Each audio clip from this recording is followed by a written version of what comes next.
Gade Saikrishna lockup death వ్యవహారం ఇప్పుడు రాష్ట్రంలో పెద్ద సంచలనంగా మారింది.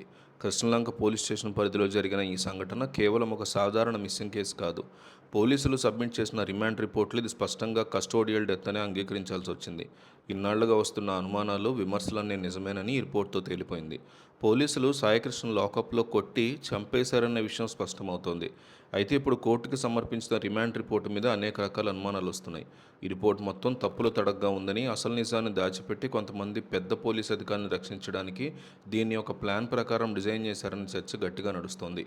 ఈ మొత్తం వ్యవహారంలో పోలీసులు చట్టాన్ని ఏమాత్రం గౌరవించకుండా ప్రవర్తించారనేది బిగ్ ఆరోపణగా ఉంది. మే 6వ తేదీన మార్కాపురంలో నాన్ బెయిలబుల్ వారెంట్ ఉన్న సాయికృష్ణని టాస్క్ ఫోర్స్ పోలీసులు అదుపులోకి తీసుకుని కృష్ణలంక సీఏ నాగరాజ్కి అప్పచెప్పారు.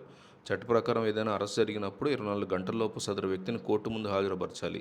కానీ నాగరాజు ఆ నియమాన్ని పూర్తిగా పక్కన పెట్టేశాడు. కేవలం ఒక సీఏ తన సొంత నిర్ణయాలతో ఇంత పెద్ద పని చేయలేడని, దీని వెనక ఉన్నతాధికారులైనటువంటి ఏసీపీ, ఎస్పీ అలాగే సిట్ పోలీస్ కమిషనర్ పాత్ర కూడా ఖచ్చితంగా ఉందని వైసీపీ తీవ్ర ఆరోపణలు గుప్పిస్తోంది. వారి అనుమతి లేకుండా, పర్యవేక్షణ లేకుండా ఇలాంటి అక్రమ నిర్బంధాలు సాధ్యం కావని, కాబట్టి ఈ కేసులో కేవలం ఒక సీఏ నాగరాజును మాత్రమే ముద్దాయిగా నిలబెట్టి మిగిలిన అధికారులందరినీ తప్పించడానికి ప్రయత్నించడం తీవ్ర ఆక్షేపణీయమంటోంది వైసీపీ. కృష్ణలంక పోలీస్ స్టేషన్లో సాక్ష్యాలను ఎంత దారుణంగా మాయం చేశారో చూస్తే ఆశ్చర్యం వేస్తోందని, మే 1 నుంచి జూన్ 1 వరకు దాదాపు నెల రోజుల పాటు పోలీస్ స్టేషన్లోని సీసీటీవీ ఫుటేజ్ లేకుండా చేశారని, ఒకవేళ అక్కడ ఏమీ జరగకపోతే ఆ ఫుటేజ్ ఎందుకు డిలీట్ చేయాల్సి వచ్చిందో ఎవరికీ అర్థం కాలేదంటున్నారు. అదే స్టేషన్లో పనిచేసే ఒక సబ్ ఇన్స్పెక్టర్ ఇచ్చిన వాంగ్మూలం ప్రకారమే మే 6 నుంచి 8 మధ్యలో సాయికృష్ణ పోలీస్ స్టేషన్లో ఉన్నాడని, అతను మృతదేహాన్ని కూడా చూశానని చాలా స్పష్టంగా చెప్పారు.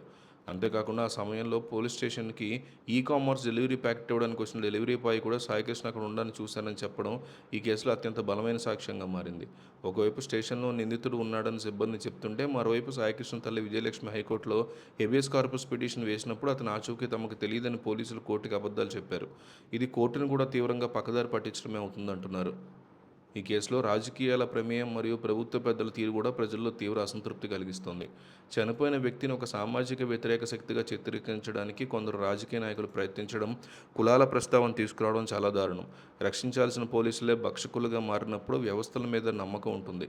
ముఖ్యమంత్రి బాధిత కుటుంబాన్ని పిలిపించుకుని మాట్లాడి తర్వాత వారి స్వరం మారిపోవడం కూడా అనుమానాలకు తావిస్తోందంటున్నారు. ప్రభుత్వం నేరుగా ప్రెస్ మీట్ పెట్టి నిందితులకు కఠినంగా శిక్షిస్తామని చెప్పాల్సింది పోయి ఇలాంటి చర్యలు జరపడం వల్ల వ్యవస్థల పట్ల గౌరవం తగ్గుతుందంటున్నారు.